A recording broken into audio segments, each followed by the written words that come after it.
at 6 in the morning, so you wake up and it's all black.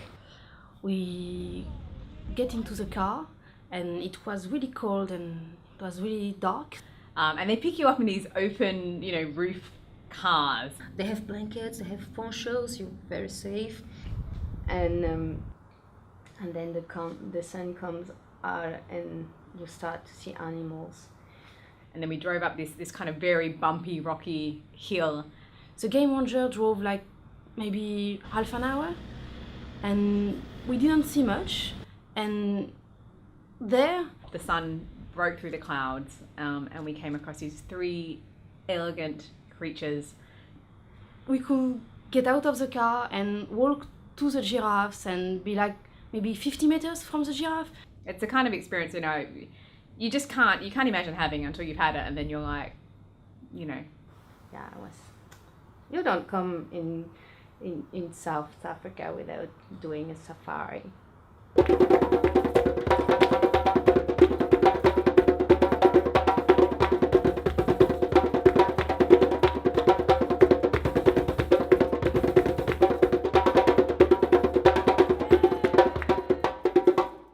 You just get a sense that you're incredibly small and all your problems are relatively unimportant, which is kind of an awesome way to feel. Going up Table Mountain just before sunset. So you have like a full panorama all over the place. And when we were going down, the sun was setting down. It was just maybe the most beautiful sunset I have ever seen. I really wanted to go to see the Cape of Good Hope. It was one of my dreams. And that dramatic landscape as it changes as you drive the False Bay coastline heading past the penguins where we had to stop and say hi. I love penguins. But it's a very beautiful place, like there is this dramatic beauty. And these wild ostriches just kind of take their daily constitutional right by the beach. With all the blue of the water and the sky mixing all together. The fact that you get to be close to these animals.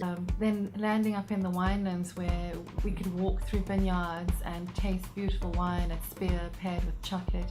The scenery is also very beautiful in a almost romantic way. It's not called champagne here because it's not made in Champagne. Don't say that to a French people, but I think champagne from South Africa is pretty much as good. So there's this place where you can go and stay called Old Magdaddy with all the old airstreams, which are all decorated in a very distinct and original style. That was unexpected. We went to Grootbos, which is this beautiful, beautiful luxury lodge. Facing the ocean and the reserve, very green, very quiet.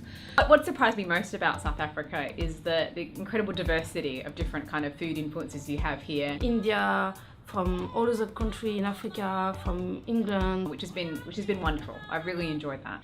And then we've been in Durban, and Durban is always a city that surprises. It's on the seaside, the weather is good. I did my first Insta walk along the kind of beachfront, the Golden Mile. I really feel like Durban is an African city. I get such wonderful laid-back vibrancy to it. I feel like we've just had this kind of tiny taster of the fantastic things that you have here. And the history also about South Africa, which is important, what it was yesterday and what it is today. It's very, I don't know the feeling I have, but South Africa is inspiring for me. So, and it's always really good to see your country through their eyes or through fresh eyes, with a wonderful collection of inspiring, talented women from Brazil and France and Australia. Because as much as we can read guides and we can get information from travel bureaus, there's nothing like personal accounts of experiences and the stories that are being told by the storytellers to really bring to life a destination. And that's what we're doing with SA Tourism every year.